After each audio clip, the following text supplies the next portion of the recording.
The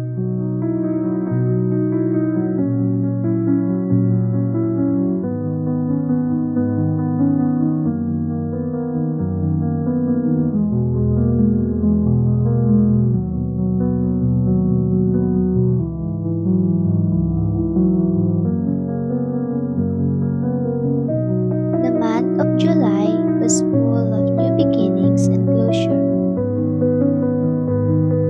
July is my rest month where I can finally breathe and recharge.